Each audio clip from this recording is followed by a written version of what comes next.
So let us start with the course, guys. This is a basically data science fast track course. This is basically designed to for each and everyone.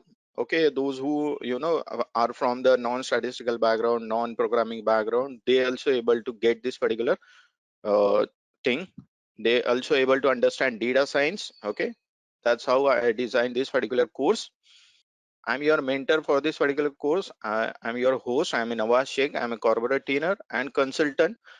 I'm also a expert in data science, artificial intelligence, machine learning, deep learning, natural language processing, okay, and many other related fields as well.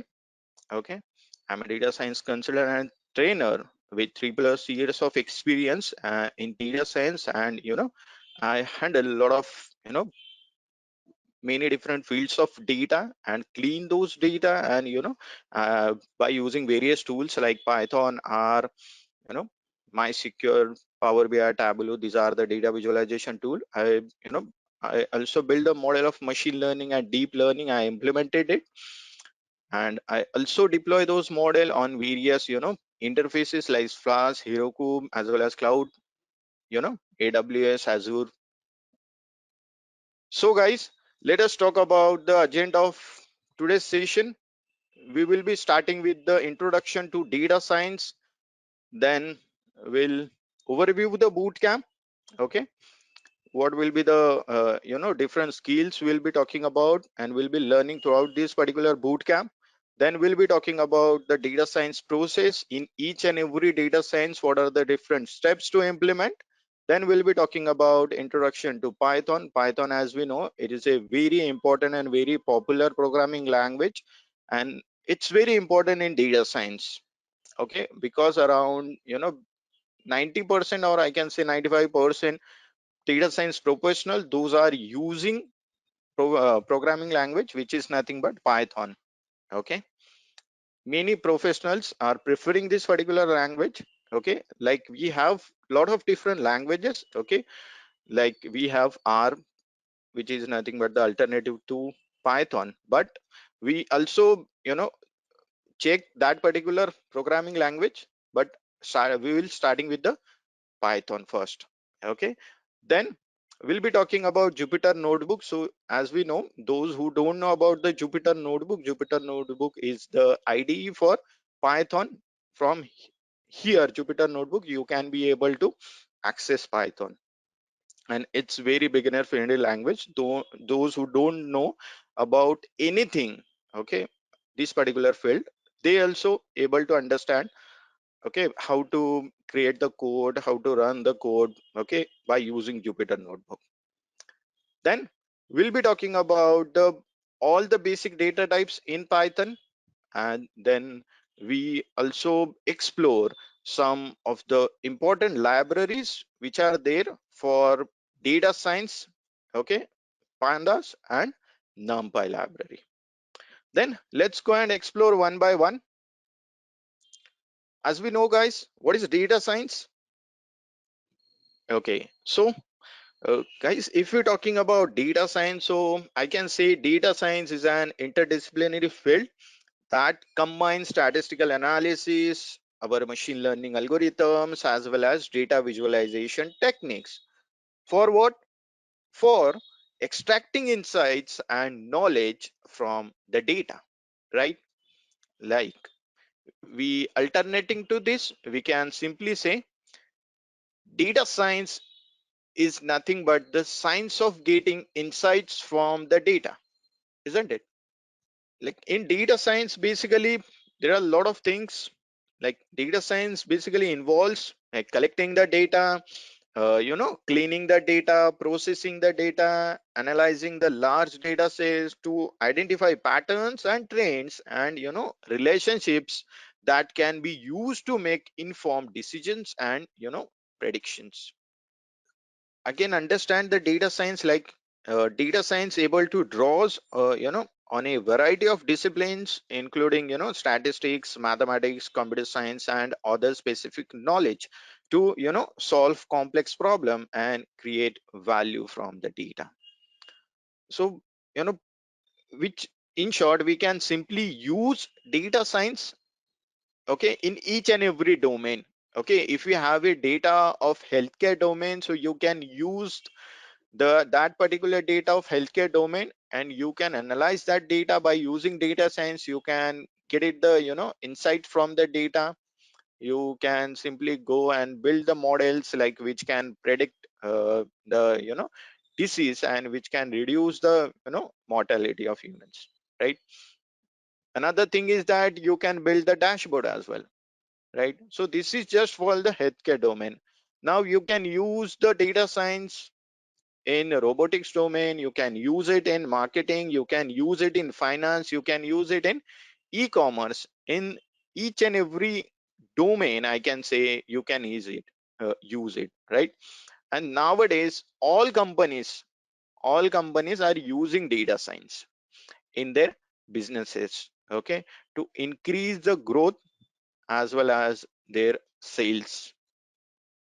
New tools, okay, which are there for data science, and for each and every day, okay, new techniques are created by the professionals, and technology as well, that is being developed to improve data processing and analysis and visualization. Okay, so let us dig deeper into this and understand the data science process. Okay, like if we talking about data science process, so there are a few steps. In few steps you can implement data science, okay, on your data. Let's say you have the data, you are working as a data scientist or data analyst, or maybe machine learning engineer, or maybe you know any analytics manager or anything else. Okay, you have the data, you wanted to implement data science on that. As we know, data science is nothing but a science of getting insights from the data. So first thing is that if you have the data, okay, either client give you the problem statement, or you have to create the problem statement, right? So first one is nothing but the problem formulation, right? Like, let's say, okay, I got a data from you know the, let's say, healthcare domain. Okay, and client wants me to build a machine learning model, okay, which can predict whether a person having or a patient having a heart disease or not. This is just an example. Okay, if you have the data of the employees of your company, okay, so you can make the prediction about attrition, okay, attrition rate. Like, then if you have the finance data, you can build many indexes by using data science. Like, means you can do multiple things by using data science. Okay, in the initial stage, okay, we will have to identify the problem. So first step is nothing but a problem statement. Then what about next is going to be the data collection. Now, if you got the problem, then second thing is nothing but a data collection. You will have to collect the data related to your problem, right? So how you can collect the data? So there are multiple methods for collecting data. Like, there are, you can collect the data by using survey, right? You can collect the data by using data mining, or data scraping from the web, right? Then you can collect the data by using data integration from various different sources. You can collect the data, that is nothing but data integration. Okay, you can collect the data by using like, if let's say you created one app. If you search for this, okay, in previous year, I guess, not previous year, in 2021, okay, every person generated 1.7 MB of data, okay, each and every minute, right? Yes, many companies, and nowadays you will see that the like Google itself is a very very big data, is that. if you want to collect some data, you can use the Google as well, you can use Wikipedia as well, you can use uh, other sources as well to collect the data, right? So there are multiple sources to collect the data, right? Yes, databases as well. So this is the second step, which is nothing but a data collection. First step is nothing but the problem formulation. First thing, you have to identify the problem, like whether you have to, okay, what is your main problem? Like you have to build a model for classification, you have to build a model for regression, you have to build the, classify your data if you got the data. Okay, so that is the thing. Now, what about third step? Third step is going to be the data preparation, right? Like you collected the data, so that data is totally a raw data. Okay, and if you directly go and use that particular raw data for your analysis, so that makes no sense, right? Because okay, after data collection you should have to pre-process your data, so that is nothing but data preparation.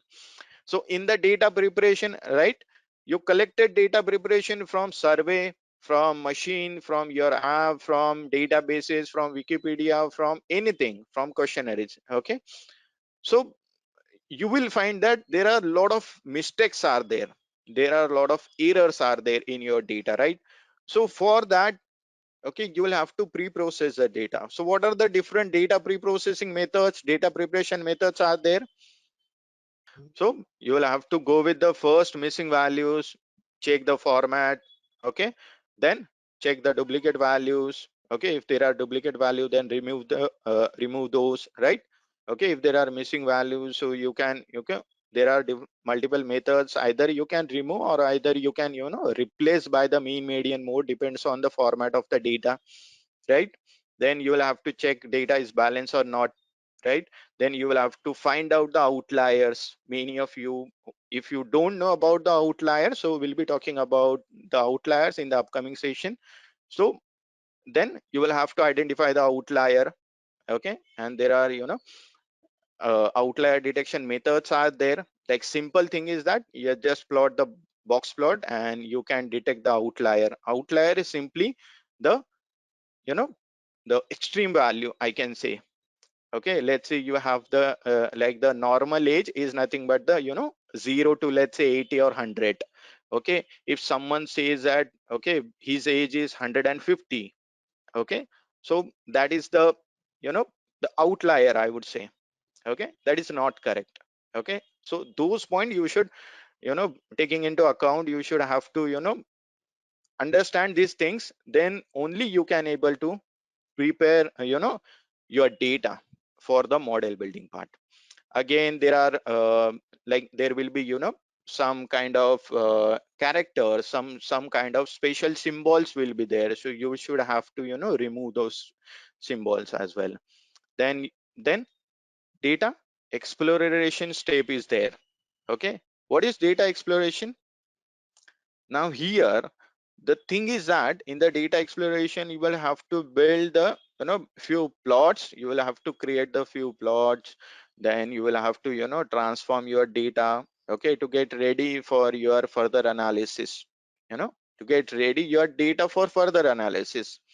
Like as well as, okay, if you try to creating a, let's say, histogram.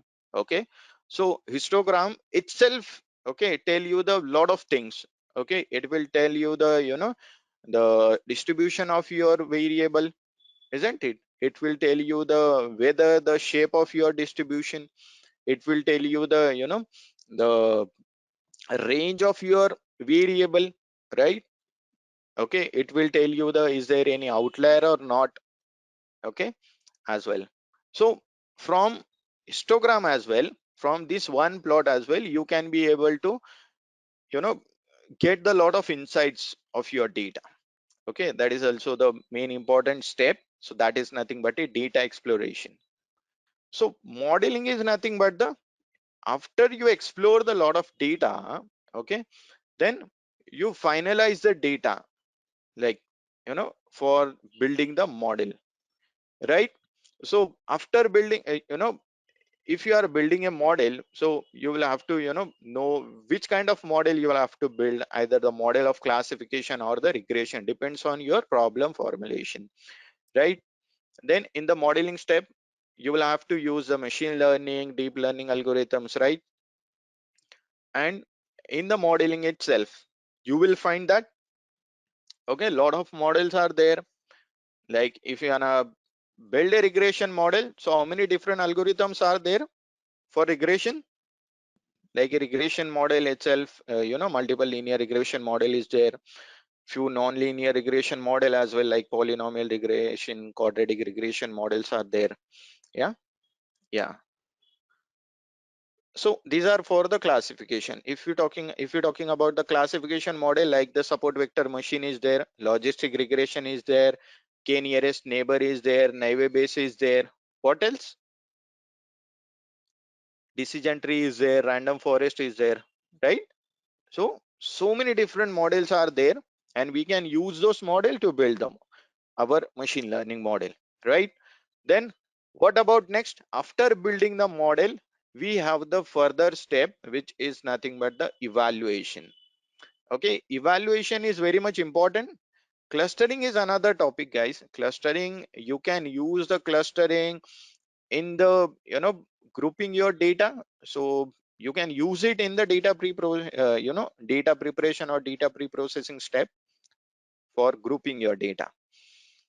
So what about evaluation? So if we're talking about the evaluation, so for the after building the model, so we will have to check the model whether our model giving the correct predictions or not, right? So that's what we can do by in the evaluation step, right? Okay, now in the evaluation step, there are few evaluation matrices on that. Okay, so you can use those matrices for identifying, okay, which type of you know for which whether your model is strong for future prediction or not, right? Okay, then what about next?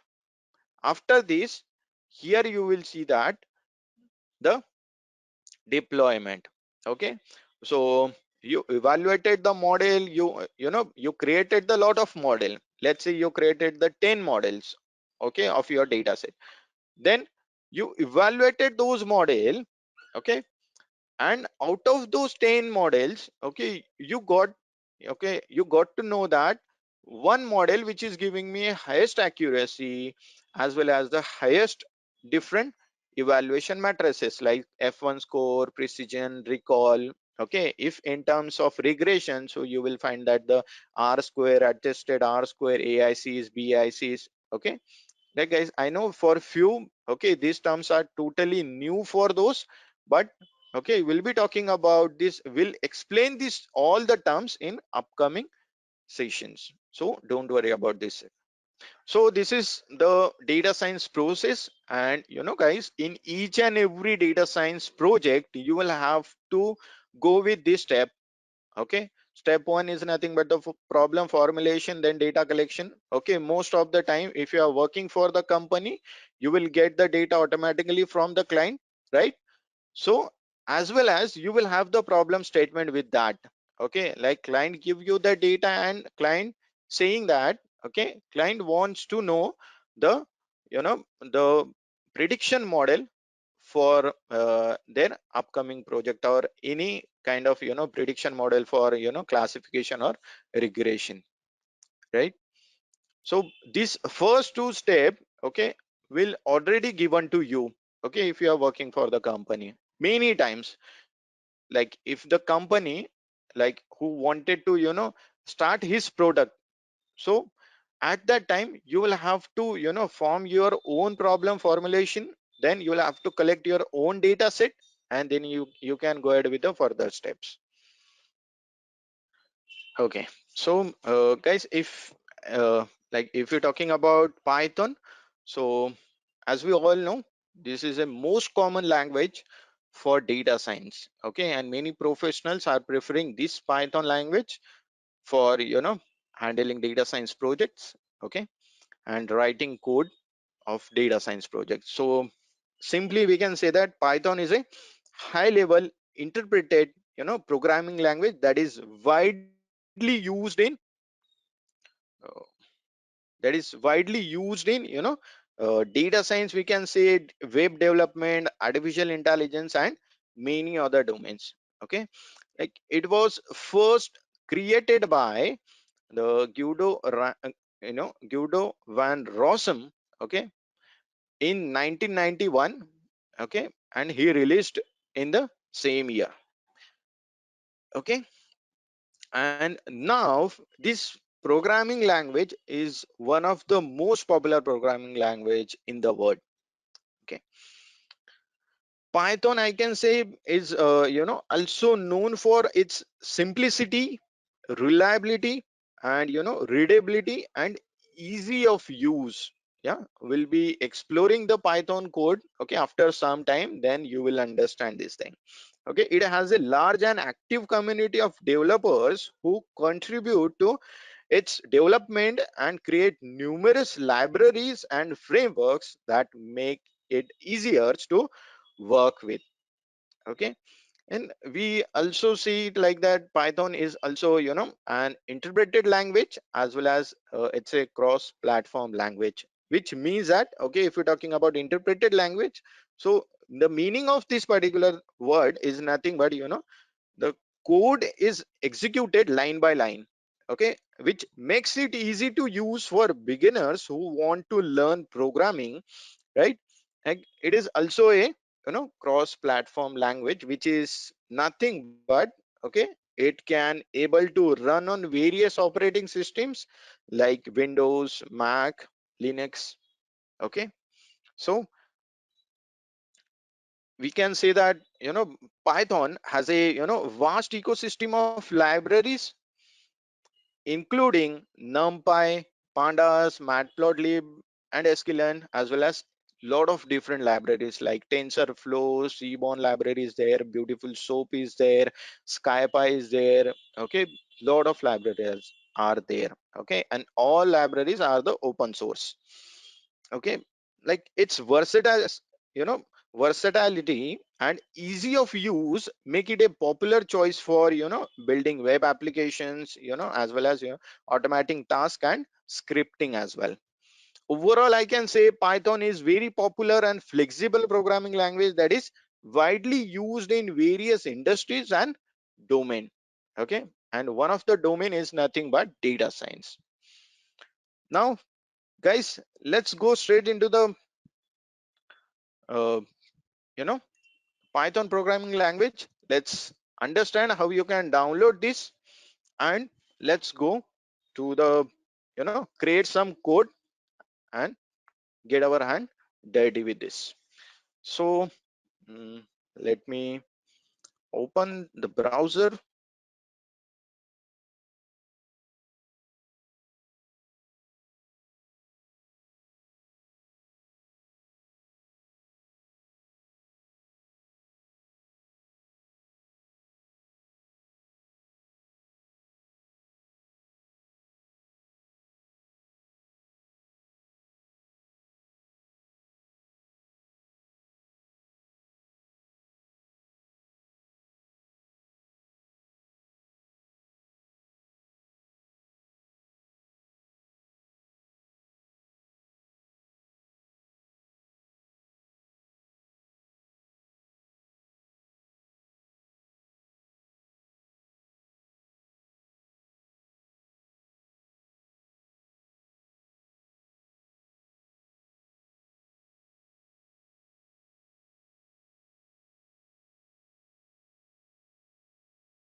So this is going to be a Google collaborative of Google. Yeah, you can create the Google collab. Okay, see, this is going to be your new notebook, and you can simply start writing code over here. Okay, so it's very, if you have the one particular app which is installed in your system, so it will be easy, like many a times. And for Google Colab, you will need to need to have the internet connections all the time, wherever you are using this particular thing. Okay, you can start running your code here. This is nothing but a Google Colab, guys. Okay, uh, let's come to our topic, which is nothing but the Anaconda distribution. Okay, if you wanted to download the software which is for your system, and each and every time whenever you need Python, so you can open the Anaconda and you can start running the code over here. So just scroll down, and here you will get to know that the Anaconda installer. Okay, you can download this Anaconda installer. Now it's a 3.10, not a 3.9 or 3.8, because it's a totally open source. So many of developers, those are constantly building this. So this is nothing but a, okay, if you are using Windows, so you can simply install this. If you are using Mac, you can go ahead with this many, and if you are using Linux, so you can use this thing. Like, guys, it is very much easy to use. Okay, if you know few things, so it will be very easy to use Python, R, MySQL, Tableau, Power BI. Okay, these all are the tool we are covering in this particular course. Okay, so be with us. You will get to know about this all the tools, so you can mention these tools in your resume. This will be very helpful for you to crack the interview. Okay, so here you can see that uh, Anaconda distribution is initializing its systems. In short, it is opening. I know, guys, it will take some time, okay, to install in your system, because after the capability of Anaconda is too much. Okay, it has a lot of IDEs like Jupyter Notebook, Spider, Orange, R Studio itself. Okay, so you will find that a lot of interfaces you can use with the help of Anaconda. Now, we'll be able to see the Jupyter Notebook framework. Now here you go. The thing is that, okay, this is a web page, and it is automatically showing you few folders which are there in your system. So let me go into the desktop, as I created a data science fast track course day one. And now here you can see that only the PPT, there is nothing in that particular folder. Now I'll have to create one Python notebook first. From here you will see that the new. Okay, and now here you can see we just created a one notebook.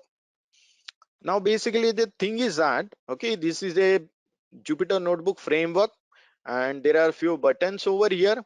And as we know, this button is for saving your file, right? This button is for the creating the new cells. These are nothing but the cells, right?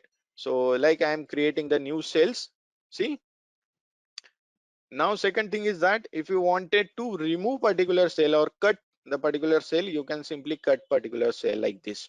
Okay, now this is the thing. Now second thing is that, okay, what is this button? This is for the copying the cell. Like, see, I just try to small code I've written. Okay, as we know, this is the starting print hello world in each and every, like whenever uh, you are starting with any programming language. Okay, we are writing this particular code, print hello world. So see, this is, I run this particular course, and if I wanted to copy this particular course, simply this particular cell, simply go over here. If you wanted to paste it, you can paste it like this. Okay, wherever you want. So this is a copy and paste. If you wanted to change the you know the cell like this, if you want to change the, like if you're you created a one cell, okay, if you wanted to move that particular cell to up, you can go over here. If you wanted to move to down, you can go over here like this. Okay, if you wanted to run this, you can simply run like this. Okay, if you wanted to sometimes sometimes let's say you are building a model on a 1 million data points. Okay, so at that time it will take so much time to build the model. Let's say you are using a neural network, okay, artificial neural network, to create a model on 1 million rows of data, and let's say 1,000 columns are there in your data. So at that time it will take time, right? So in between that, if you wanted to stop that particular model building part, so you can interrupt the kernel like this. Okay, use this particular button to interrupt the kernel. Like, then here you can see that for restarting the kernel. Okay, this is the kernel. From here we just started the kernel for creating, like by creating this particular you know the file. So if I wanted to restart this particular kernel, okay, like with the help of kernel, I am able to run this particular code. Like if you wanted to restart, you can use this. Okay, then if you wanted to restart the kernel and run all the code that you written in this particular notebook, so you can use this. Okay, restart the kernel and rerun all the notebook. Then what about this? This is for the coding window and markdown window. Like here you can see that the few options are there. Okay, let me show you. Okay, like so this is the coding window. Like I have written some code over here. Okay, now if I don't want this cell as the coding window, I want this cell as a markdown window cell, because I just wanted to add some explanation about the code. So let's say this is not my code. Let's assume that this is just the explanation about the code. Okay, now this is the markdown cell. This is the markdown cell. Now you can use in markdown cell for the heading purpose as well. Okay, like say let's use a hash and use the heading. Okay, you can run it and you can see this is the heading one. Now if you wanted to change the font size of this your headings, you can use this. See, so you can use this, add the multiple hash. So you will find that, okay, after few hash, let's say I added 6 hash. After this, okay, you will not be able to you know change the font size, and now you will see that the font size is the regular font size. Okay, that's why use only 6 for the heading, not more than that. Okay, use only 6 hashes for this. Okay, I'm preferring to I'm preferring these 2 hashes for the heading, right? If you wanted to add some explanation about, like we are we are you know building the model for classification, right? So that's how I added the few term over here, and let's say run this. So this is how you can able to explain that particular your heading or particular explanation that you want to explain. Okay, right? This is the thing. So these are the few the overview of Jupyter Notebook. So now let us start with the code. Let us understand, or let us write some code, okay, which is nothing but the basics of. So guys, let's go and understand the basics of Python first, and then let's explore all the data types, starting with string. Then we'll go and explore the numerical data type. Then we'll go with the string, then go with the tuple, dictionary, right? Like that, one by one. So okay, this is the, let's say this is the first code, okay, that we have to write over here. So we already written this particular code. Okay, so now, so see, now one more thing guys. Okay, like I I already executed this particular line of cell, okay, 2 times. See here, See, I'm running this. This is a 3 times. You see, now number of times, okay, you will see that the code, the number, okay, of, okay, at what number you just executed this particular cell. Okay, if you add the particular, x equal to 5, okay, and I'm running this by using a shift plus enter. Okay, there is another way to run your code in Jupyter Notebook by using shift plus enter as well as the control plus enter as well. Okay, you can use the, let's say, y equal to 3. Okay, use the control plus enter to run your cell. Okay, you can use shift plus enter. Okay, like at the, okay, this is my cell. Okay, I just wanted to type something, let's say import pandas as pd. Okay, I just wanted to import pandas library. Okay, I created this. Okay, I have written this particular code and I just wanted to execute it. So what I can do is I can use shift plus enter. Now you can see that, okay, my code is executed and I got the new cell to write my new code. Okay, so if you are using a shift plus enter, let me cut this particular cell. Okay, see, I use shift plus enter, okay, and this cell got executed and I got a new cell. I have used shift plus enter, okay, to execute this and I got the new cell as well. If you don't want the new cell, if you just wanted to execute this particular cell, then you can use the control plus enter. Now here you can see that I use control plus enter. Okay, this cell is executed by using this control plus enter and I didn't got any new cell over here. So that's the point. So if you wanted to go ahead, if you wanted to, if you want the new cell, okay, after, after executing your line of code, then you can use shift plus enter. So these are the few shortcuts are there. Like I created this basics of Python. This is nothing but a markdown cell. Okay, now I just wanted to change this markdown cell, okay, into a coding cell. So what I can do is I can use just y button. Okay, just press y. So you will see that this Jupyter Notebook automatically convert your cell into the coding cell. If you wanted to again convert this your coding cell into the markdown cell, you can use M. See, and you can simply run this and you can see that this is a markdown cell. Here also you can say, okay, these are the few things. Okay, and there are a lot of shortcuts are there and you can customize your shortcuts as well with the help of this particular help. You can see that the shortcuts, okay, from here you will get the list of all the shortcuts you can use. Okay, and remember guys, okay, if you wanna write code fastly, you should have to use these particular shortcuts. These are nothing but the keyboard shortcuts. Okay, like if you want to create your customized keyboard shortcuts, you can use the edit keyboard shortcuts as well. Okay, so this is the advantage of using Jupyter Notebook. Okay, now one more thing guys, like if you want to, like like like this is my notebook. If you want to create the new notebook, you can use the file option, go over here and you can create the new notebook from here as well.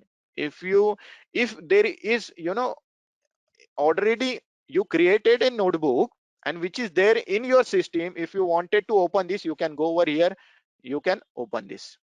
Okay, now here you can see that you can make the copy, you can save it, you can rename it. Okay, you can save and checkpoint this by using Control S, as well as you can use this, right? Okay, then you can go with the print review as well. And one more thing guys, okay, this is a very important. Like if you wanted to, download this notebook in multiple formats, so you can able to do this as well from here. Yeah, like depends on your system. Like for my system, few formats. Okay, my system is not able to, you know transform this particular notebook into, let's say, RST file. Okay, my system is not able to transform this. Okay, but my system is able to transform this notebook into the HTML file. My system is able to transform this notebook into the markdown file, into the .py file, right? HTML file, PDF file, like this. So there are some restriction as well as, there are some advantages as well. These are the few things you can go ahead and explore this, all the options you will get to know that. Okay, again, these few shortcuts, the few buttons you will see over here as well, right? Now what else? You can change your view as well, okay, of this particular cell. If you don't want this, like this input file like this, so you can use a, the the none.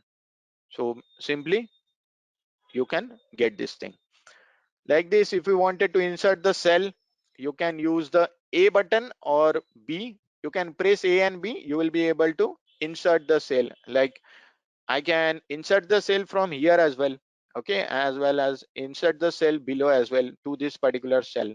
Then here you can see, you can able to run the cell, run all the cell from here as well. Okay, now this is the, again, the very important thing. Like if you wanted to restart your kernel, you can go over here. If you wanted to interrupt your kernel when it is taking lot of times, let's say you are again building the model on lot of data, let's say billions of data is there, you are, building the model, but you don't want to, go ahead with your, model building steps, so you can interrupt the that particular running button. Okay, so guys, kernel is the thing. Okay, kernel is nothing but it is just the one, one software, I can say, that can help us to run this particular code in the Jupyter notebook. Okay, like in the navigator you will see that there's so many things. Okay, for each and everything there is a kernel, and kernel will help you to run your code, okay, as a Python code, because these are not the Python software. These are the, these are the web pages or the IDEs created by someone else or the open source, platforms, right? And they are, you know giving their software to, use their software and interact with or implement your Python code. You can run your Python code in this software as well, in these IDs as well, right? So that is nothing but the kernel, I would say. Okay, now here you can say, you can start, like let's say this is my output. Okay, now I just wanted to restart the kernel and create all the outputs. Okay, I'll go and do this, and here you can see, yeah, now you can see my outputs were gone, right? Now you can again rerun this from the scratch.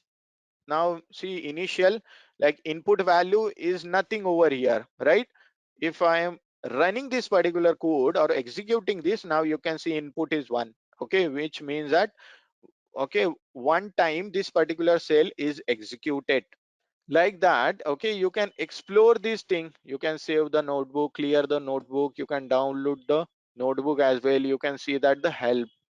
And one more thing guys, okay, other than these keyboard shortcuts, you can see that if you want any help regarding the notebook as well as the markdown, as well as if you want some references to learn Python or any other languages or libraries of Python, you are free to use these references. Like NumPy references is there, SkyPy references is there, Matplotlib references is there. Okay, these are the library which will help you to build your model, which will help you to, visualize your data, which will help you to read your data set. Okay, we'll be talking about this, all the libraries, in upcoming part of our session. Okay, so let us go and write some code. We have written a print hello world. Okay, so this is the starting. Okay, now let's say, okay, I just wanted to, write this. What is this? This is a x variable, right? This is a y variable. Okay, Now if I wanted to store this value, okay, I wanted to store this value, these are nothing, x are nothing but the containers, x and y. Okay, these x and y are the variables in Python. Okay, and these are the values which are storing in this particular variables respectively. Okay, now this is the variables. Variables are nothing but the containers. Okay, like if you wanted to write something over here, okay, let me go over here, let me use this. Okay, and I just wanted to, you know, explain something. So like variable. Okay, so what is variable? Variables are nothing but the, you know, variables are nothing but the containers. Okay, containers. And you know, you can use this, okay, these to store values. Okay, not just the values, your text data as well, right? So these are the variables. Okay, now how you can store the text data? Okay, let's say z is my another variable. I just wanted to store the text data. Okay, and what is my text data? This is my text data. Okay, and I just want the print for this z. Okay, let me run this. Okay, and now here you can see z is the variable. Okay, and in the z we store this string. String is nothing but the text data. Okay, and we just printed the variable which is the z, and we got the value which is nothing but the text data. Okay, these are the variables, I would say. Okay, so this is the one data type, I would say. Now let's clear this, because we'll be talking about the pandas library in the, you know, upcoming part of this session. So now what next? Let's explain the indentation are nothing but the block of code. Okay, indentation are nothing but the block of code. Okay, so let's say you are creating a, you know, yes, spaces at the beginning. Okay, like let's say you are writing a if statement. Like this is my if statement. Let's say 10 is greater than, let's say 4. Okay, and this is my first statement. Okay, and here you can see that, okay, 10 is greater than 4, right? So let me run this from here. Okay, now here you can see that, okay, what is this? This is the block of code, or we can say that the indentation. Understood, guys? This is the block of code or nothing but the indentation, right? Now you can see that, okay, like if you are not using the indentation, then what will happen? Let me remove this indentation. Yeah, let's run this by using shift plus enter, and you can see that the errors. Okay, what kind of error is this? What kind of error is this? It's an indentation error. In the name itself, you can see that there is indentation error, which means that you will have to add the indentation over here. Where? See over here. You can see the angle as well. Okay, if you have to, before this print, you will have to add the indentation. Let me add the indentation. Okay, and let's rerun it. And you can see that we got the output again. Okay, so this is the use case of indentation. Okay, now why we are using this indentation?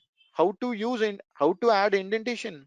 Yes, you can see that. See, uh, okay, let's say again, if, okay, 10 is greater than 4, okay, colon, and By just entering it, you can see that, okay, indentation is automatically by added by the Jupyter Notebook itself. Okay, that's how we can add the indentation. You don't need to, add by yourself. It will add the indentation automatically. Okay, then just don't remove the indentation. Then if we're talking about the, indentation, why to use indentation in our code? Like, I just don't want to use the indentation. So why there is a need of using indentation? Because it's readability. It's very, if there is a, 10 line of code is there. See, like if you are sharing this particular, you know, code with someone else, so how can that person understand what is there inside the code? Okay, so at that time you will have to use the indentation. Okay, you will have to use the indentation. That's the thing. Now let's go further and understand the next thing, which is nothing but the, so definitely, like this. Okay, like let's say you just remove the indentation. Let's say run this. Okay, I remove the indentation, and here you can see that I got the error, indentation error. Okay, now how Jupyter Notebook understand this particular error is an indentation error? Okay, because which is already there in the code of Jupyter Notebook. Okay, so because of that, Jupyter Notebook is able to understand which kind of error is this. Okay, now if there is no indentation block is there, so that's why Jupyter Notebook able to show us or able to throw us that this is an indentation error. And where this error happen, over here you can see with this particular arrow. See, so you can see that yes, here, okay, before print function I would have to add the indentation. Okay, that's how you can get to know that. Okay, like where you can add this, right? Now let's go ahead with the further topic, which is nothing but the comments. Okay, which is nothing but the comment. Now as I explain this term, which is nothing but this particular markdown cell. Okay, now if you wanna, sometimes let's say if you don't wanna add this, okay, let's say you are writing in one cell. Okay, you are writing 50 line of code, and understood. So if you are writing 50 line of code, so you can't explain that 50 line of code in this particular markdown cell.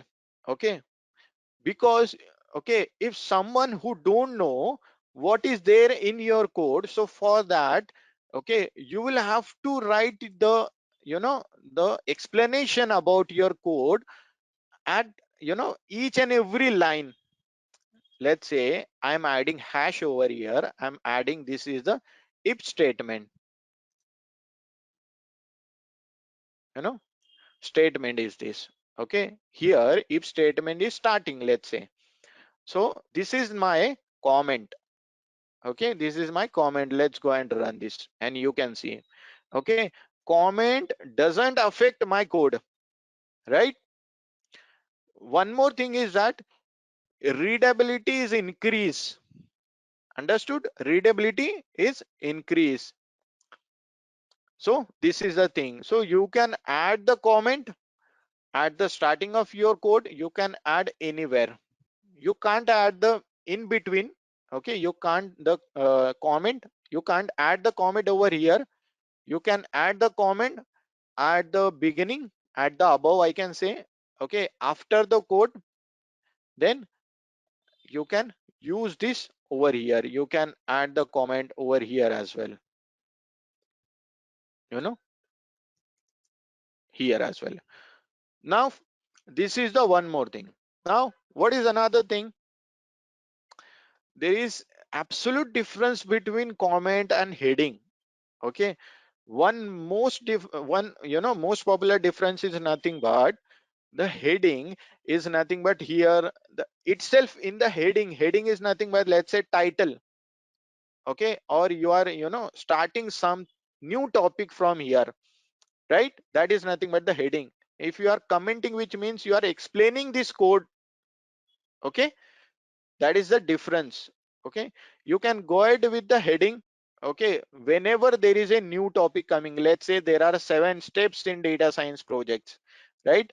So first, okay, you will have to, okay, if you are making a presentation, you will have to add the step 1, which is nothing but the problem formulation. So at that time, you, instead of basics of Python, you can write the problem formulation over there, and you can write your problem over there and mention the step 1, right? You can't go ahead and you can't mention this thing over here, step 1, step 2. It's very difficult to read that step 1 is starting from here.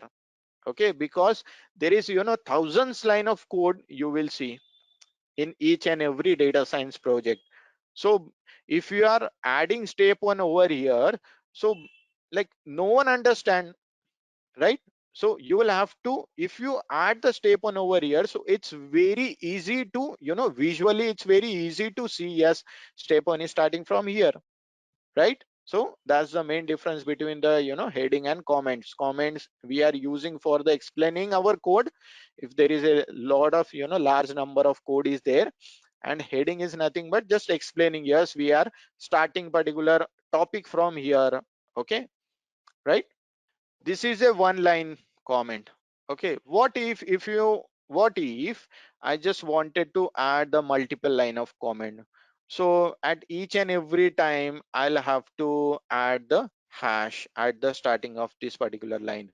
So is there any another option for this or no? Yes, absolutely, there is another option for this. And what was that? Just use the three, double quote or single quote. I will be using a 3 double quote because it's very easy, right? Yes, absolutely. Use 3 single quote or double quote. Let's say, see, uh, you know, you know, let's welcome to, you know, data science fast track course, right? And here I just wanted to add the, my name, you know, trainer name, right? Right? I just wanted to your name as well, like the Apurva, right? Attendees, you know, right? So like I can add the few people's names as well, XYZ, yes, ABC, like that. So this is going to be the, let's run this and you can see that. Okay. Now what is the difference? Okay, now I just added the, multiple line of comment. So but I just, I got the output in one line, but the main purpose of mine is resolved. And what was that? Okay, here my, Jupyter notebook just ignore this particular thing. Okay, ignore this particular thing. Okay, I didn't got any output, right? Now here you can see that if you add the backslash n over here, so you will be able to see this thing. Okay, like this is the comment, that's why, okay, you won't be able to see the, the multiple line, okay, output in multiple lines, but definitely you will get the output in multiple lines as well. Okay, now what was next? Let us talk about, okay, the, as we mentioned over here, okay, we talked about the variables, what is variable, right? Then we'll be talking about the string. Let us talk about the string. Let me convert this into the markdown cell. Before the, and before that particular sentence, if you use hash sign, it will, you know, it will throw that particular, statement as a comment. Let's say in this particular cell, if I am using this x equal to 5 and I am printing the same x and running this, so here you can't see this because this is just the comment, Python directly ignore this and just Python execute this 2 line of code. Okay, that's the thing, that's the use of comment. Okay, so you don't have to add the hashes for each and every line. Okay, that's the purpose. Okay, and here you can see, let's say if I am you know creating, let's say is very basic if statement. Okay, let's say value of a equal to 10 and value of b equal to 20, and I am creating if else statement, okay, by using a and b. Okay, and after this colon you will see that I just enter it. Okay, after this colon you will see that I just enter it, you will see that, and I'm creating this print statement and I'm saying that, okay, if a is greater than b, if that is, okay, if that is correct, so give me output as the true. Okay, let me run this. Okay, I got the, I got no output because this statement is, uh, incomplete. I'll use the else and again use the same thing. Okay, I'll use the print. Okay, wait a minute guys, huh?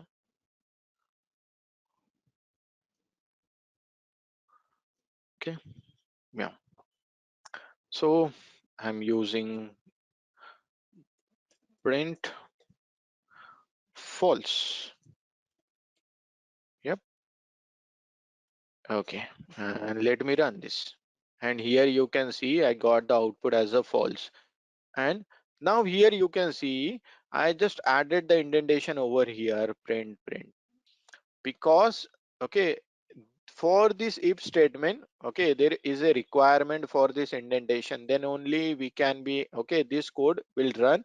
Okay, if I remove this indentation, okay, let me go and run this, I got the error, and my error is saying that this is going to be the indentation error.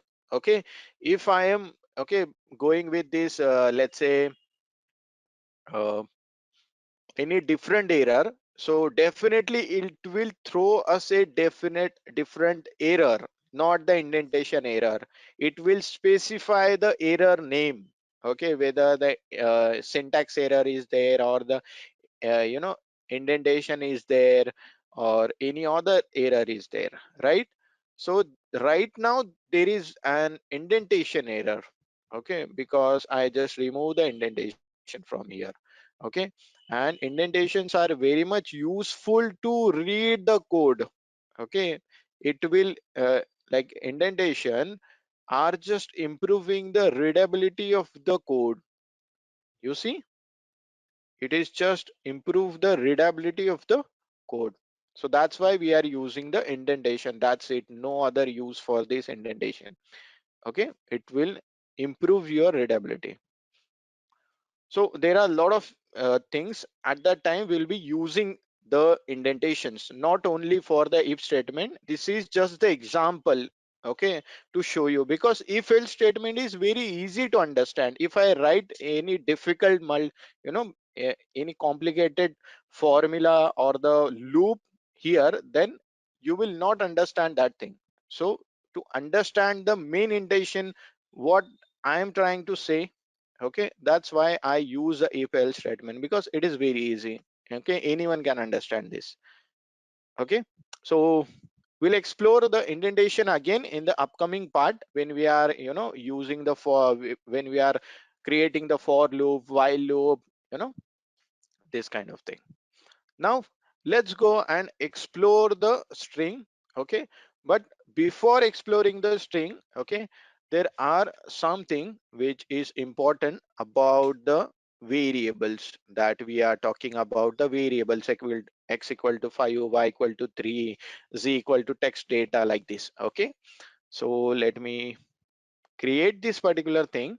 Okay, and in the cell, okay, we are just exploring this particular thing, which is nothing but the variable. Now guys, as we know, okay, x, y, z, or many of these, okay, these are just the names of the variables, and these are just the containers we are using it to store our data. Okay, we are using it to store our data, right? So let me create the new cell, and here you can see this is how we can get the output. Okay, now how you can write the variable names. Okay, how you can write the variable names. Let's say if I write a 3a, is this a variable name? Why? Because it starts with the number, numerical value. If the variable name starts with the number, which means that you will see an error. Okay, and what kind of error is this? This is the syntax error. This syntax is the invalid syntax. Understood? Okay, this is the explanation of error. Invalid syntax is there. We can't use the 3 as a variable name. Okay, if you remove these, you can use this now. Okay, what if I apply this, let's say, okay, let's say x, I created the x, so let's say g. Okay, because I already created the x, so x, you know, Python already store variable x as the, you know, the 10. Okay, so that's why I used another one, which is nothing but g. Okay, see here, my purpose is different. Okay, I just wanted to tell you the different thing. Okay, if this is, see, I just store a variable x equal to 10. If I write the x again, okay, variable x equal to 15, and run this, and let me remove this for a few, and then we'll restart this, and here you can see, okay, it will override this. Okay, now x will Okay. take the new value as the 50 instead of 10. Okay, that's the thing in Python. Okay, you will find that. Okay, uh, everywhere in Python. Okay, here my purpose is to show you what are the different valid variable names you can write, and what are the different invalid variable names. Okay, that's why I am using g. Okay, so let's say g equal to 15, but here if I use the this thing g and h, is this a valid variable name, guys, or not? No. Why? Because you will see that there is a space, you know, some sign is there for the subtraction. So if I run this, you will see that, okay, syntax error again. And explanation for this error is this cannot assign to operator. Okay. Now this symbol is basically already assigned by Python as the, you know, subtraction operator. Okay, we are doing the subtraction, you know, by using this particular symbol in Python. So that's why, okay, we got the syntax error and the explanation for that particular error.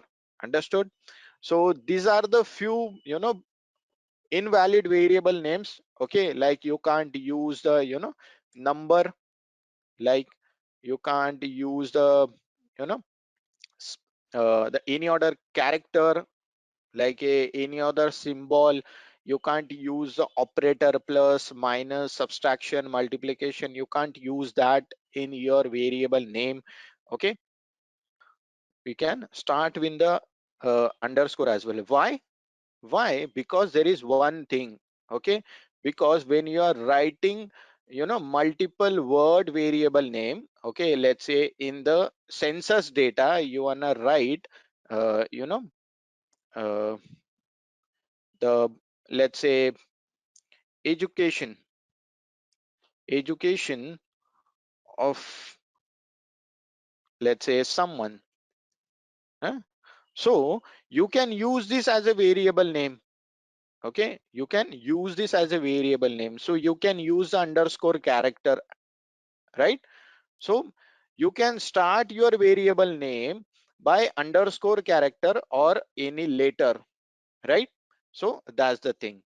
So these are the nothing but the valid variables names. I am talking about the invalid variables name. So what are the invalid variable names? Yes, space is not allowed, any operator symbol is not allowed. Okay, at the starting beginning of the variable name, okay, there is like number is not allowed, right? And what are the valid variable names? Like, let me show you what are the valid variable names. Like, variable is there. Okay, let's say this is the first valid variable. Okay, you can add the you know valid variable another as well. This is another valid variable name, right? Then what else you can use? You can start by underscore, okay, as well, my variable as well. So right, then you can use a small case later as well as the uppercase later for creating the variable names. Okay, you can use this as well. Okay, right? Then what else? The second thing is that, okay, you can use the number as well, but when? After this. Okay, like, you can use the number as well. Okay, but after this, let me go and run this. Okay, okay, good to see. So let us go ahead with the our next topic, which is nothing but the string.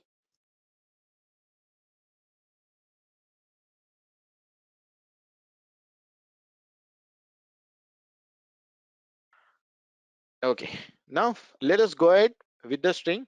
So what is string? It's just the text data. Welcome to the session, right? This is just the text data. And let's say if I'm going with just the a, which is nothing but the welcome to the session, you can use a print method, print, right, to get the output. So you can use a print a as well. Okay, this function, print function. Okay, and in that you can mention the variable name. With that as well, you can be able to print your output.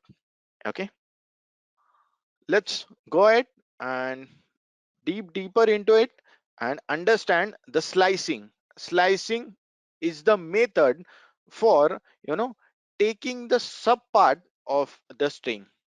Okay, slicing is the method from this. You can take the sub part of this string. Okay, or you can use any other string as well, not this. You can use any other string, and again you can use the slicing to get the sub part of your string. Okay, let me show you. Okay, and we'll be talking about the slicing. Okay, if I wanted to if I want this welcome word only, okay, this welcome word, so how I can get this? So I'll simply use a variable name which is a. Okay, and in the square bracket, okay, I'll use the indexes. I'll use the indexes. Now what is indexes? So here you can see that string, okay, in Python there are index for each and every letter in string. Okay, so index start with 0. You will see that the 0 index later, 1 index later, 2 index later, like this, 3, 4, 5, 6. Okay, now what I can do is 0, okay, 0 colon to what is 6. So in Python, okay, let me, if I use the 6, so it will definitely exclude the sixth index later. Okay, let me show you. See, I got the welcome only, not the last letter, which is E. Okay, for that I'll have to use the 7. index. So which means that last index is excluded when you are reading something in Python by using index. So which means that last index is excluded and index start with 0. Understood? So that is the thing. Now that's the one thing. If you, let's say you can do the slicing, okay, this is the, I just added the both the things, okay, the starting index and the ending index. Okay, let me add the index which is just the starting. Okay, let's say 7. Okay, and this is nothing but the slicing from start. This method is nothing but the slicing from the start, because end index I didn't provide it. Okay, so that is nothing but the method name called index start with, okay, start from the. If you know uh, just don't want, end from the, if you wanted to, don't want to give the start index. Okay, if you wanted to, you know go ahead with the end index, let's say again 7, and here you can see.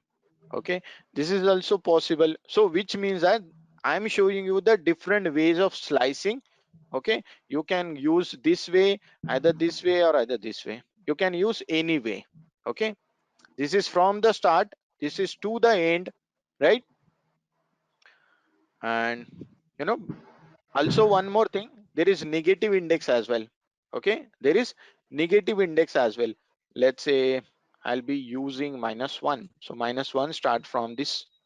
Yes, so this is going to be the -1. Okay, -1, -2, and as we know, as I mentioned, the end index which is -1, and in Python we know that last index is excluded. That's why here we didn't got any the last index. So here you can see that the last letter is going to be n, but here we don't have any the last letter n.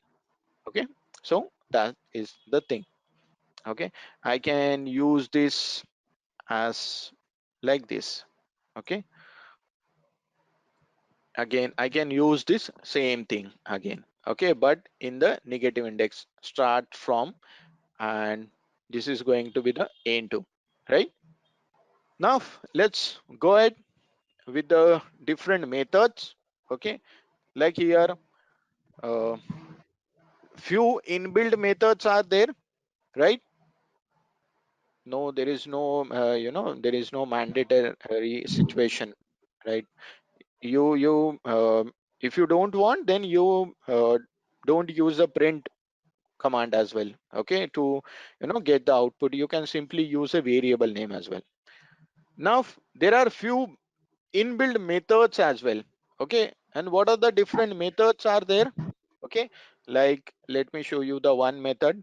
Okay, a dot upper method is there. Okay, these are the few inbuilt methods. Okay, and this, with the help of this upper method, okay, we got the our string value, okay, in all the string values in the uppercase. Okay, 3 variables are this, and you wanna go with this 1 2 3. Let's go and run this. This is the x, this is the y, okay, and this is the z. Okay, understood? So this is, you can, this is how you can you know create the multiple variables in one go. Okay, you can put the one single value for multiple variables as well. You can see like this. Okay, no, you can use that as well. Okay, print x y z as well, but it will affect the output, which means that you will get the output in in one single term. Okay, so you will not able to read the output correctly. Okay, so you will not be able to read that output correctly. Okay, so that's the thing. So instead of using this print xyz, you can use like this, or you can use any different method as well. Okay, for printing the multiple variables. Okay, let me remove this because we are about to learn this thing, which is nothing but the inbuilt methods. Okay, this is how you can see. Okay, so here you can see that all the letters now we just converted into the uppercase. Okay, now what is another method? And lower method is there. Okay, so simply we can convert this uppercase into the lowercase, right? You can, okay, you can go ahead with the another method, let's say replace. Okay, like if you wanted to replace some letter, okay, so you can free to use this. Let's say I just wanted to, replace the S letter, okay, by which letter? Let's say I letter. Okay, and let me run this. So here you can see that I just replace all the S letters, right? You can use the len a, and here you go. Okay, if you wanted to see the how many letters are there, okay, like we are, we will be discussing about all the things. Okay, okay, this thing a minus this slicing thing. Okay, so guys, this is the negative index. Okay, like the positive index start from the beginning, in the same way negative index starts from the ending. Okay, like let's say this is the, this is my string value. Okay, so negative index start from here -1 -2 -3 -4 like this, and positive index start from here 0 1 2 3 4 like this. Okay, so as we know, okay, we apply this positive index, okay, which is nothing but start from, this is n2, and here you can see that we are using negative index now. Okay, negative index. So instead of using positive index, there is another, way to use, okay, different thing, which is the negative index. You can use a negative index as well. So here guys, you can see the multiple methods which are inbuilt methods. Okay, and let me show you the few more, like let's say if I wanted to, one very much important, uh, s- method is there. You can use this method in the natural language processing, which is nothing but the split.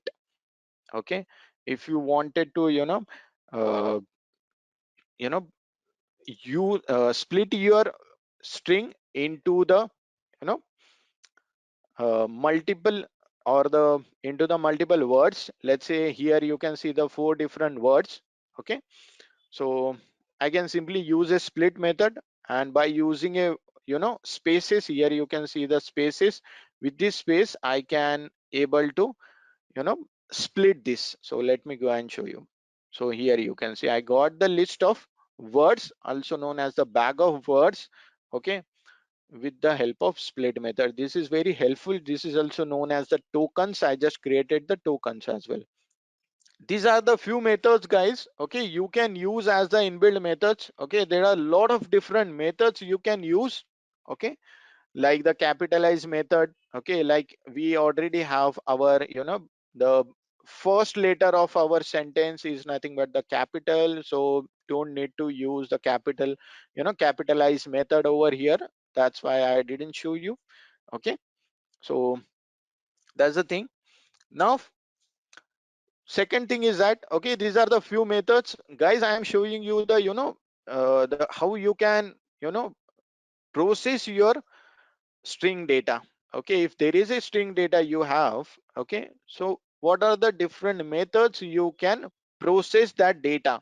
Okay, so try to understand this thing. This is very much important. Okay, so first thing is that the slicing. Okay, you can crop the data or take the small samples of your data as well by using slicing, right? Then what next? You can use the methods. You can use the methods to transform your data as into the lower case or into the upper case, or you can able to replace the few letters as well as the words. If you mention the word, it will be capable. This method is capable to transform the letters as well or replace the letters as well. Okay, len function to get the number of total sum of your total letters in your string value len. Okay, so this is the split method you can use to split your data. That okay, this is very much important in natural language processing. Okay, when we are dealing with natural language processing, at that time I'll try to show you this thing. This is the one step of NLP, which is nothing but the tokenization. Okay, now let us go ahead and let's try to understand the when we are dealing with the now this is a string. Okay, so how to check this is string? By using a type. Okay, by using a type, this is going to be, you can see that the str is nothing but the data type of this particular variable, right? If let's say if there is a x variable, we already denoted it, already created it above. Okay, let me show you the type of this. Okay, which is nothing but the integer. If let's say there is y variable, okay, let's say 2.5, so you will be able to see the type of this. Okay, which is nothing but the floating point number or the float. Okay, yes, you are free to use the comma. Okay, let's say, okay, like print hello comma word is there. Okay, I just forgot to add this double quote or single quote. Okay, because it is compulsory. Okay, this is here you can see that the hello word. Okay, so okay, let me use this thing. Okay, this is the hello word I just created, and now I just wanted to split this on the basis of comma. Okay, like I just splitted this on the basis of space here. See, now here I can split this on the basis of comma. Okay, so I just mentioned the splitting criteria, which is nothing but the comma. Let me go and run this. Here you can see. Okay, here we just splitted this both the words by using the comma. You can see that the space as well. Okay, because here after the comma you will see that the space, so you will see the space over here as well. Okay, so you can use the any other criteria to split your data as well. Welcome to the session, and there is B.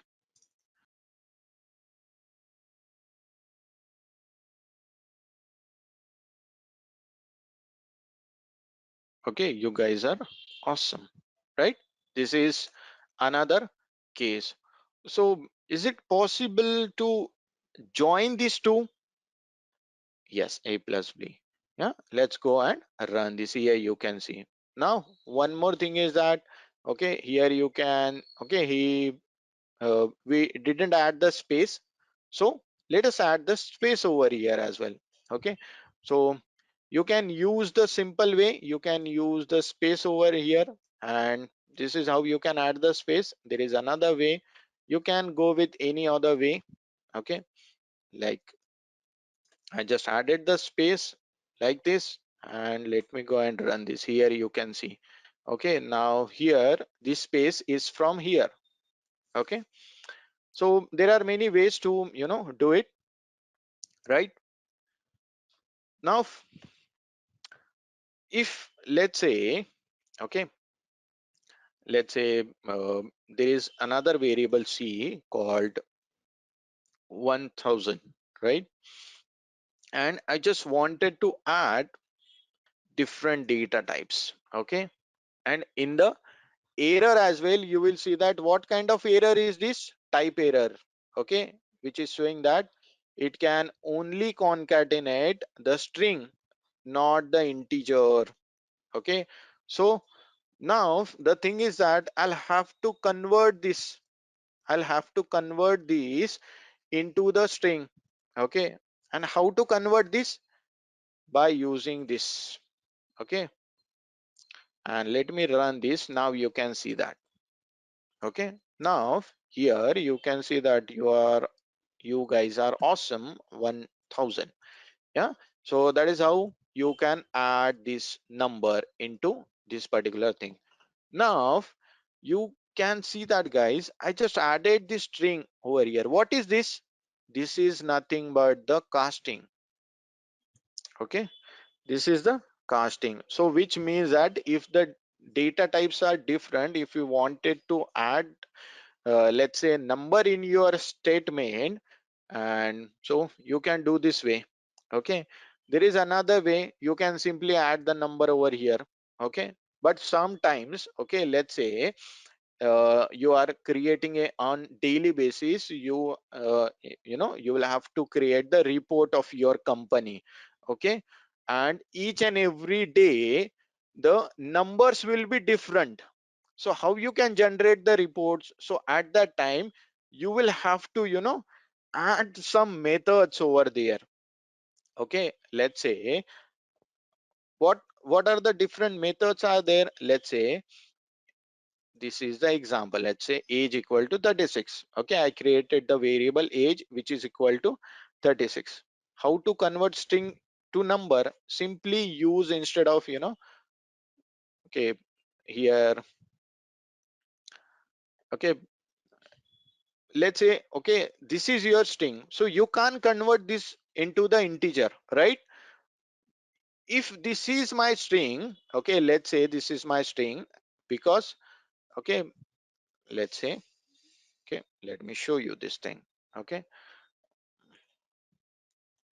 type C and let me run this. Now you can see that this is actually, it's a number, it's an integer, but I just converted its type by adding the two quotes at the beginning, at the end. Okay, now the type of C is going to be the string. Okay, now how I can change this? I can simply use the int C. This is the casting method, guys. This is the casting method. Now if you see the type for this type of C, so you can see that now it's integer. I guess it is showing like this because I didn't add this thing na. So let me use over here, so you will get to know this. Now you can see that the integer is the type of C. Okay, understood? So that's how you can convert the string into the integer, but that particular string should be the number. Okay, you can't convert the string, this type of string, into the integer. Okay, into the number you can't convert this thing. Okay, let's go ahead, guys. Okay, so let's say you are, you know, daily basis you have to, you know, create the report, and in that report the numbers in your, you know, in the reports will be different in each and every day. So what can you know, it's very difficult to, you know, just go ahead and manually change the numbers, right? So what are the different ways? Okay, let's say this is my text in the report. Okay, like my name is, let's say, Vikram. Okay, okay, my name is Vikram, and I'm, you know, this much years old, right? So this is the thing. Okay, now what I can do is I can simply use the, you know, either text dot format method, and here I'll add the age. Okay, now here you can see that, okay, what I did over here, this is the age.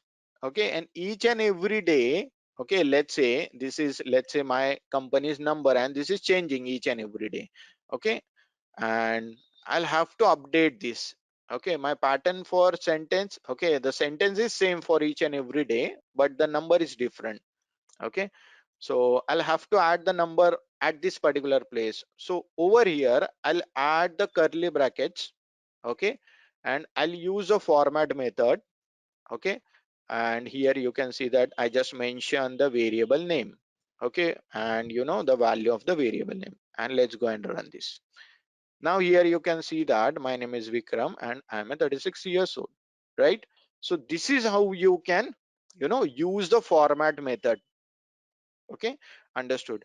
Now if someone tell me, like, I just wanted to add the multiple variables, okay, multiple numbers in my sentence, so how can I do that? Okay, so let me give you another example then. Okay, let's say there is some store, okay, of containing in the store you will find that there's a few items. Okay, then the price of that item, the quantity of that item, right? So let let's say, okay, let's say your order is you know your order. Okay, now let's say I want to pay, okay, this thing. Hmm. uh, that not be the case. Like, I want, let's say, okay, the number of pieces. Okay, then you can see pieces of item. You will have to mention the number over here, item number. For how many dollars, you will have to mention over here. Okay, so this is the thing. Now what I can do is I'll add the the quantity, because you will see that I want this many pieces, so quantity is there. So let's say quantity, let's go ahead with the 5. Okay, what about next? Pieces of item. Okay, then uh, let's say item number, I can say, or let's say directly go with item number. Let's say any random, right? Then what about next? The price. Okay, so any random price, let's say $50, right? So what I can you do is, okay, I'll use the your order, right, dot format, and I'll add all the things like the quantity. Okay, because here I want the quantity, that's why I entered this first. Okay, then I have to add the item number in the second. Okay, because that item number, then okay, then in the last I'll have to add the price. Okay, and let's run this. So here you go. I want 5 pieces of item number, which is nothing but 234, for $50. Yeah, so that's how you can use the format method. Now like many of you, okay, like who wanted to you know the second thing is that, okay, you wanted to let's say you just change this thing. Okay, you just change your sentence. Okay, like this. I want to pay this much you know dollars, and for this much pieces of item number, this much. Okay, now the thing is here, okay, this is the first is nothing but the quantity. I don't want to change this. Okay, quantity, item number, and price. Now the first thing is the price, right? So instead of you know instead of this changing, if I can do this in multiple ways. So I can, firstly I can just simply cut this price from here and I can put this price over here, right? This is the one way. Okay, now what is another way? I can use the index of this price. Okay, this is the zero index, this is the first index, this is the second index. I'll add the index of the variables, okay, which, okay, I put it over here. So this is a price index, which is the 2. Now the dollars for how many pieces? This is the 1. Okay, one index item number is there. Okay, pieces which means quantity, sorry. So this is a, 0 index, right? And item number, which is nothing but the 1 index. Okay, so simply I'll just go and run this, and here you can zoom. Okay, I want to pay $50 for 5 pieces of item number 2, 3, 4. Okay, so that's how we can use the format method. Okay, either you can use this without index numbers or use this with index number. It's your choice. Understood, guys? Now let's go and talk about the escape character. Okay, uh, let's say I am just entering the random text. Okay, uh,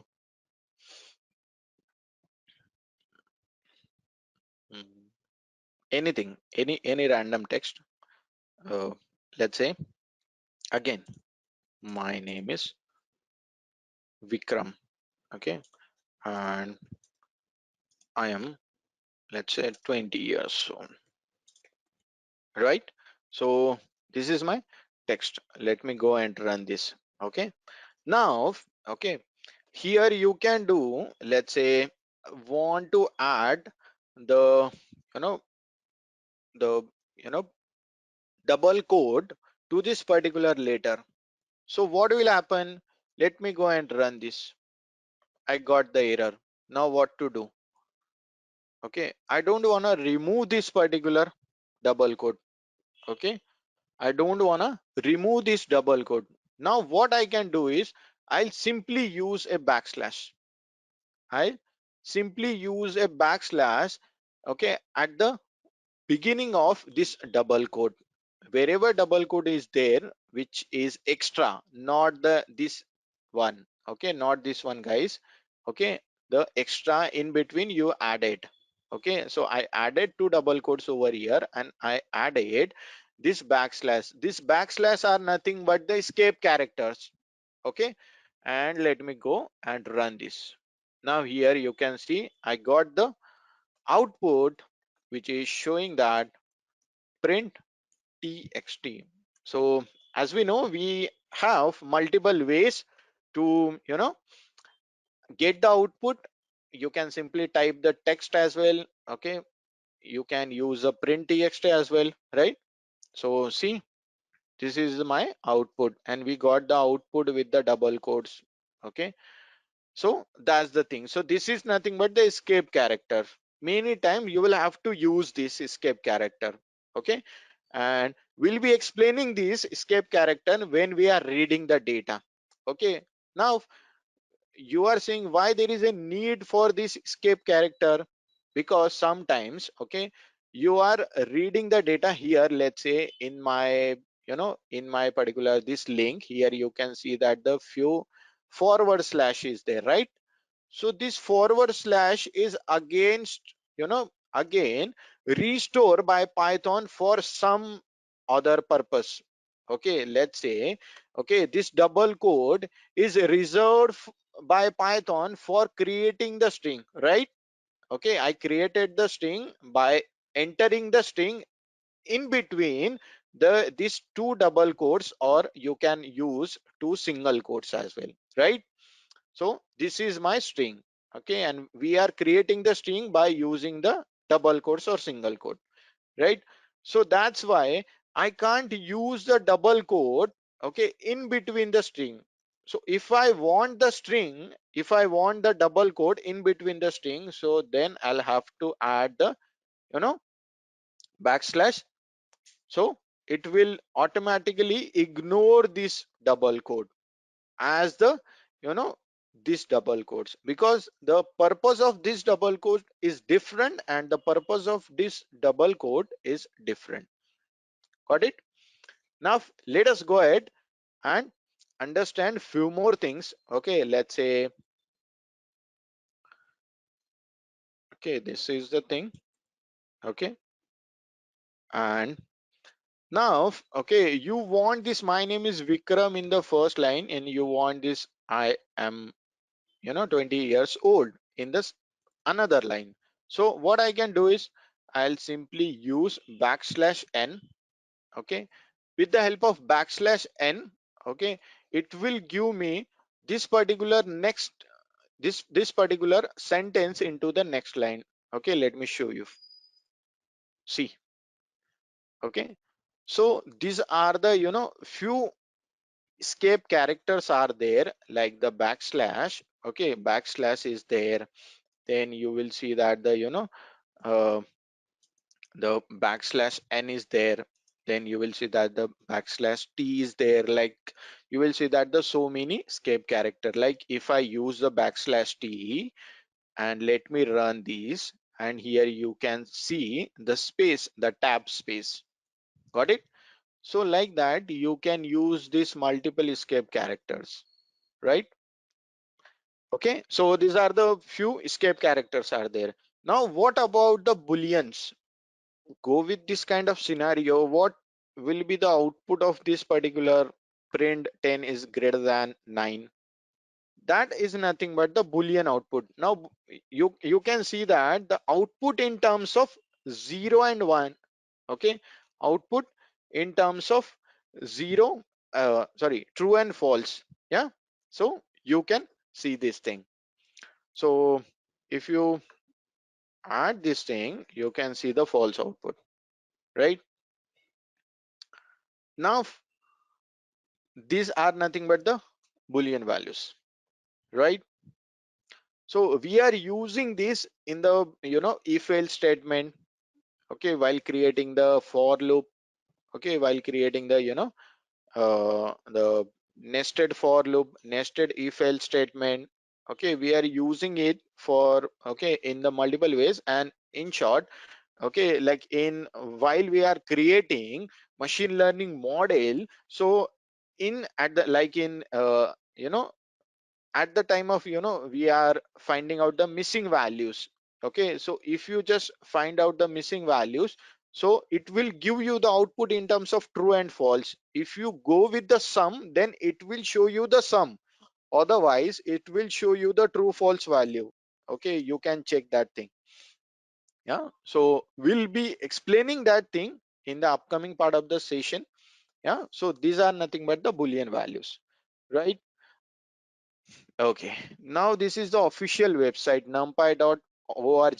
Okay, go over here and you can see that the numpy. Okay, here you can see that you can go ahead and you can explore very much different things. Okay, what are the different things you can explore? You can create n-dimensional array. You can create the n-dimensional arrays. You can create the scalars. Okay, we'll be talking about the scalars as well. Okay, then you can create the multiple types of arrays. Okay, then you can deal with the date time. Date time variable is also important part. Then you can, okay, just go ahead with this constant as well. You can add the constants, okay, by using just np dot, after importing numpy you can use directly np or numpy dot infinity inf nan values. Okay, we'll be using this all, like we'll be using nan. We can use the nan value, we can use the nan value.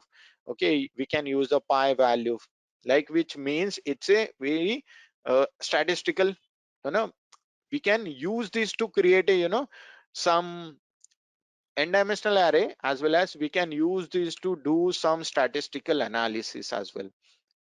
If you want the complete documentation, you can go here and see it complete documentation, right? See, these many multiple things you can do with the numpy, right? Now there is another way to you know understand this thing. Okay, this is the second thing, which is nothing but the pandas, right? And you can see that this is the pandas documentation. Okay, now pandas is very much important library for data science. Why? Because we are using pandas library for to read the data. Second thing is that to analyze the data, which means that to pre-process the data as well as to build some plots as well. Yes, there is another library which is matplotlib library as well as seaborn library. With the help of that you can do some plotting as well, but with the help of this as well you can do the plotting, right? If you wanted to get started, you can just go here and you can go ahead with this, like the starting with importing, which is already there in the anaconda. Pandas is a part of anaconda, so no need to install this again in the pandas lab, the in the anaconda. And these are the different things you can do.